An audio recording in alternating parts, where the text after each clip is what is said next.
विसंगतियों से जुड़े हुए ठहाकों का आनंद लीजिए। अंतरराष्ट्रीय खेल प्रतियोगिताओं से जो भारतीय खिलाड़ी खाली हाथ चले आते हैं, वे दरअसल गीता का आधारभूत सार जानते हैं। फिर कहां से क्या लाना है, क्या ले जाना है, प्राणी खाली हाथ आया है, खाली हाथ जाना है। एक बुजुर्ग बता रहे थे, जवानी में खूब दंदे थे, मजबूत टांगे और कंधे थे, अब बुढ़ापे में सब दिखाई देता है, जवानी में अंधे थे। वो एक बोला, मैं तेरा खून पी जाऊंगा। मैंने कहा भाई मेरा खून तो ठंडा है। बोला कोई बात नहीं, मैं कोल्ड ड्रिंक पीता हूं। माँ बाप मर गए अंधेरे में, छोरे का नाम रख गए रोशन लाल। एक कपड़े के दुकानदार से कहा कोई अच्छा सा कपड़ा दिखाओ। बोला प्लेन में दिखाऊं। मैंने कहा प्लेन में क्यों भाई, जमीन पे ही दिखा दे। जीवन में थोड़ा आक्रोश भी होना चाहिए, वरना जिन तारों में करंट नहीं होता लोग उन पे चड्डी बनियान झुकाते हैं। वो एक आदमी ने बेकरी वाले से कहा मेरी होने वाली बीबी के कुत्ते के लिए केक चाहिए। दुकानदार बोला यही खाओगे या पैक करवा दूं?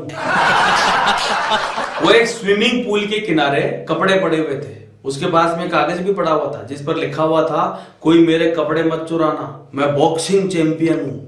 वो नहाकर बाहर आया तो देखा कपड़े गायब, उसकी जगह एक कागज रखा हुआ था जिस पर लिखा हुआ था मेरे पीछे मत आना, मैं मैराथन चैंपियन हूं। डॉक्टर ने पूछा खांसी के दौरे से आपको कोई तकलीफ होती है? मैंने कहा जी खांसी के दौरे से भी ज्यादा तकलीफ तो तब होती है जब मेरी खांसी का जवाब मेरा पड़ोसी का कुत्ता देने लग जाता है।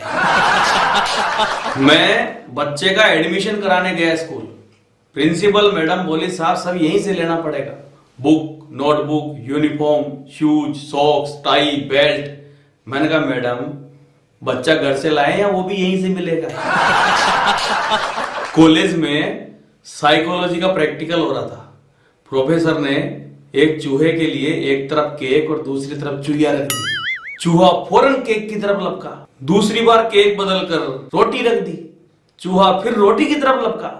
इस तरह कई बार फूड आइटम बदले, चूहा हर बार फूड की तरफ ही भागता। तो प्रोफेसर साहब बोले कि इससे पता चलता है कि भूख में बहुत ताकत होती है। इतने में लास्ट लाइन से आवाज आई, सर एक बार चूहिया भी बदल के देख लेते। पिछले दिनों मैंने अखबार में खबर पढ़ी, सनी लियोन ने कपड़े की दुकान का उद्घाटन किया। वो इमरजेंसी के दौरान एक गांव के सब पुरुषों की नसबंदी कर दी गई। गांव में एकमात्र मास्टर था कुंवारा, वो भी पहुंच गया शिविर में। बोला साहब मेरी भी कर दो। तो डॉक्टर लोग बोले भाई तेरा तो अभी कुछ हुआ ही नहीं।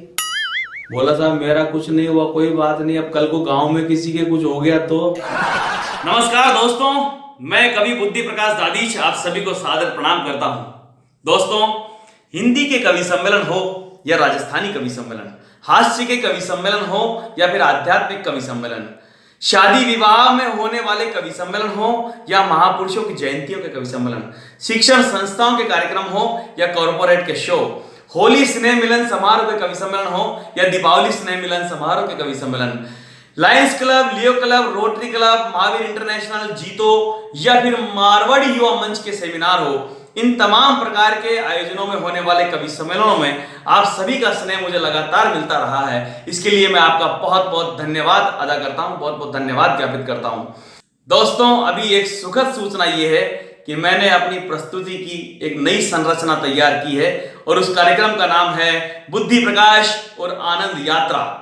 बुद्धि प्रकाश और आनंद यात्रा मेरे अकेले का एक कार्यक्रम है 2 घंटे का, जिसमें गीत, गजल, कविता, हास्य, छंद, मुक्तक, ज्ञान, लोकरंजन, मनोरंजन, आध्यात्म, संस्कार और वे तमाम बातें जिन्हें आप परिवार के साथ बैठकर के एंजॉय करना चाहते हैं, संपूर्ण जीवन की एक झांकी जिसको कि आप बुद्धि प्रकाश और आनंद यात्रा में देख पाएंगे। कुल मिलाकर इसके बारे में ये कहा जा सकता है कि कालिदास का श्रृंगार, मीरा का समर्पण, चैतन्य की तन्मयता, शंकर का द्वैत, गोरख का योग, कबीर की मस्ती और ज्ञानेश्वर की ज्ञानोत्तर भक्ति का अद्भुत संगम है ये कार्यक्रम बुद्धि प्रकाश और आनंद यात्रा।